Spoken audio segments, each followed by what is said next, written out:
অসাধারণ, মাশাআল্লাহ। আজকে আমি আপনাদের দেখাবো কিভাবে খুব সহজে ঘরে বানিয়ে ফেলতে পারেন মজাদার ক্রিস্পি বাকলাভা।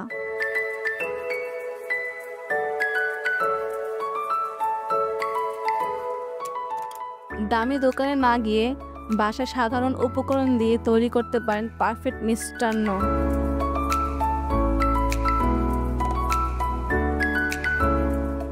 সময় লাগবে খুবই কম। প্রথমে একটি ট্রে নিয়ে তাতে বাটার ব্রাশ করে নিচে একটি ফিলো শিট বিছিয়ে দিচ্ছি।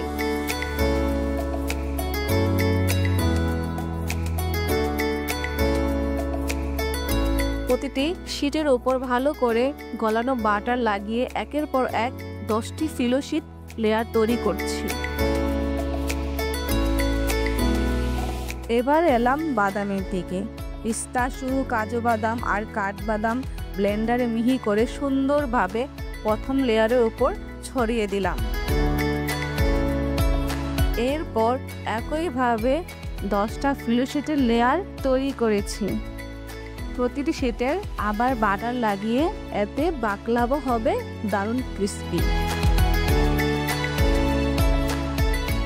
লেয়ার হয়ে গেলে ধারালো ছুরি দিয়ে পছন্দ মতো আকার কেটে নিলাম। তারপর উপর থেকে হালকা গলানো বাটার দিয়ে দিলাম। এতে বেক করার সময় সুন্দর রং আসবে। এখন ট্রেটা চলে যাচ্ছে ওভেনে। 350 ফারেনহাইট তাপমাত্রায় 15 থেকে 20 মিনিট পর্যন্ত বেক করব, যতক্ষণ না সোনালী রং ধরছে।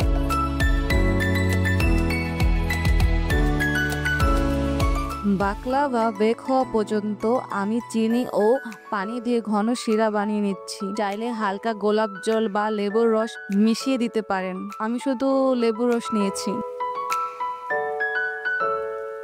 20 মিনিট পর বাকলাভা ওভেন থেকে বের করে গরম গরম শিরা ঢেলে দিচ্ছি তার উপরে।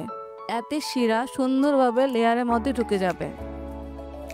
আর দেখুন, ঘরোয়া উপকরণের একদম পারফেক্ট সুগন্ধে ভরা ও ক্রিস্পি বাকলাভা তৈরি হয়ে গেছে। আপনারা অবশ্যই ট্রাই করবেন আর কমেন্ট করে জানাবেন কেমন লাগলো।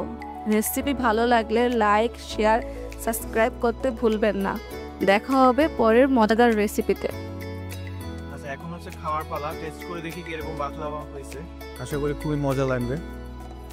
আপনারাও বাসায় বানাবেন। সেই রকম মজা হয়ে যা বাসায় বানাতে একটু পারেন। আমি জানো, আমি তো একটু খেয়ে